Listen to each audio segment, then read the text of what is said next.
11월 13일 오늘 만나 성경 말씀은 에스라서 9장 1절부터 3절 말씀입니다. 이러한 일들을 마친 다음에 지도자들이 나에게 와서 말하였다.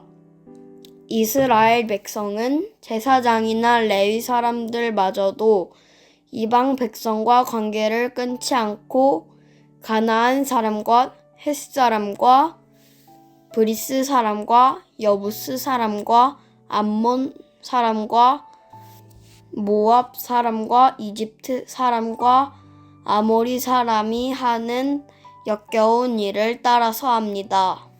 이방 사람의 딸을 아내로 또는 며느리로 맞아들였으므로 주변의 여러 족속의 피가 거룩한 핏줄에 섞여갑니다. 지도자와 관리라는 자들이 오히려 이러한 일에 앞장을 섭니다. 이 말을 들은 나는 너무나 기가 막혀서 겉옷과 속옷을 찢고 머리카락과 수염을 뜯으면서 주저앉았다. 아멘.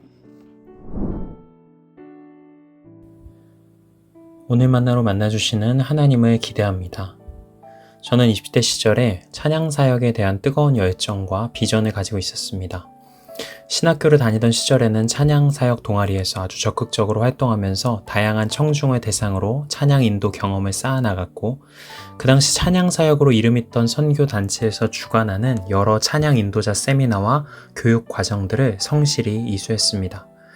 그리고 유명한 국내외 찬양팀이 진행하는 집회라면 가능하면 빠짐없이 찾아다니며 뜨거운 예배를 경험하려고 부단히 힘쓰던 시절을 보냈습니다.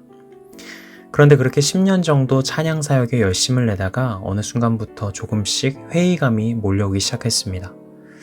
찬양 집회의 자리에서 느껴지는 그 뜨거움과 달리 저의 삶은 너무 자주 건조하고 차갑기만 했고, 찬양 인도를 하며 보여지는 화려함과는 달리 저의 일상은 여전히 별다른 변화 없이 너무 무기력하고 비루하기 짝이 없었기 때문입니다. 오해하지 않으시면 좋겠습니다. 제가 찬양의 능력이나 중요성을 부정하려는 것이 아닙니다.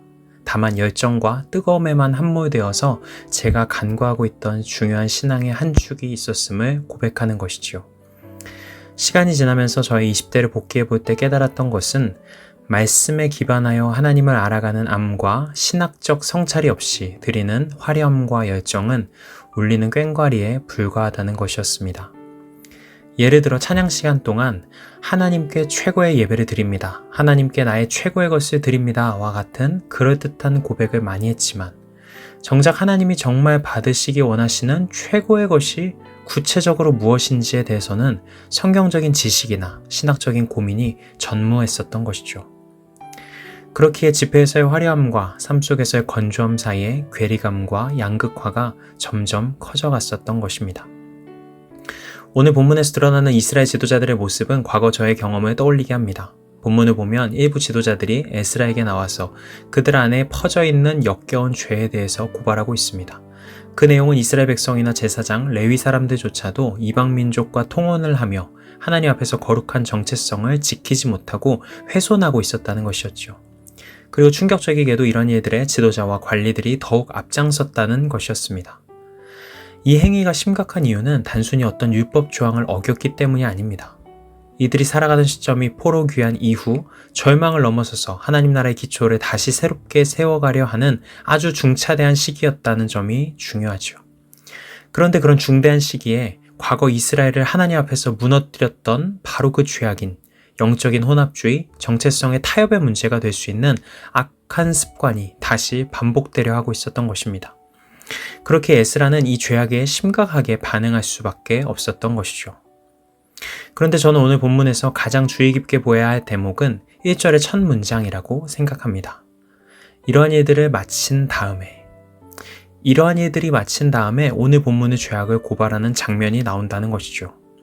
그러면 이러한 일들은 무엇일까요? 8장의 사건들을 말하는데요. 8장을 보면 에스라와 귀한 공동체는 하나님께 엄청난 양의 은과 금을 예물로 드리는 모습이 나옵니다. 또 엄청난 양의 숫송아지와 어린 양과 염소를 속죄제물과 번제로 바치는 내용도 나오죠. 그렇게 화려하고 장엄한 예물 봉헌과 제사를 드리는 일을 마친 직후에 바로 오늘의 사건이 펼쳐지고 있다는 것입니다. 8장의 마무리와 9장의 시작에는 예배의 자리와 일상에 어마어마한 간극이 있는 것이죠.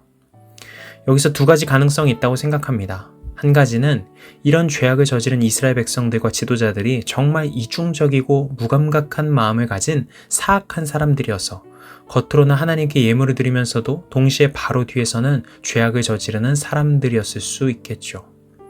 그러나 또 다른 가능성은 애초에 이 상황의 심각성에 대한 인지가 없었을 수도 있다는 것입니다.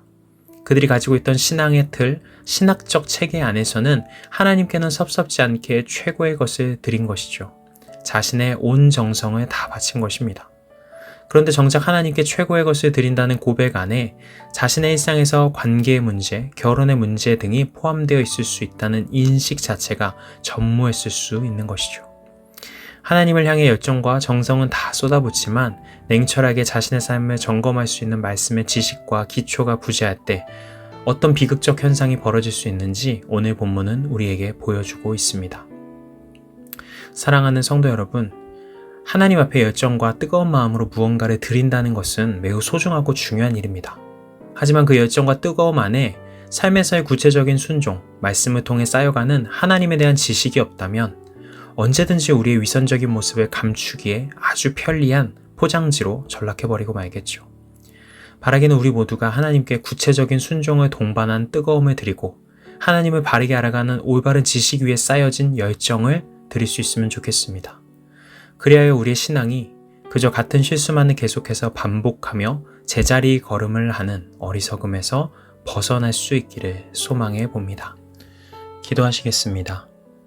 주님, 저희가 드리는 열정과 헌신이 외형에 머무르지 않고 말씀 앞에서 늘 점검되는 살아있는 믿음이 되기 원합니다. 예배의 감격보다 더 깊은 순종의 삶으로 일상의 자리에서도 하나님을 경외하는 백성으로 살아가게 하여 주시옵소서. 예수님의 이름으로 기도드립니다. 아멘.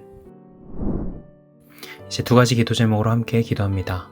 첫 번째로 오늘의 말씀에 따라 기도하겠습니다. 우리 삶의 구체적인 영역들을 말씀 앞에 정직하게 비추어 보고 진정한 순종으로 나아가는 용기와 믿음을 주소서. 두 번째로 이 땅의 모든 수험생들을 위해 기도하겠습니다. 오늘 수능을 치르는 모든 수험생들의 몸과 마음을 지켜주시고 노력한 대로 최선의 결과를 주시되 결과보다 중요한 삶의 방향과 건강한 정체성을 잃지 않고 자라나게 하옵소서. 이 제목으로 기도하신 후에 개인 기도로 나아가시겠습니다.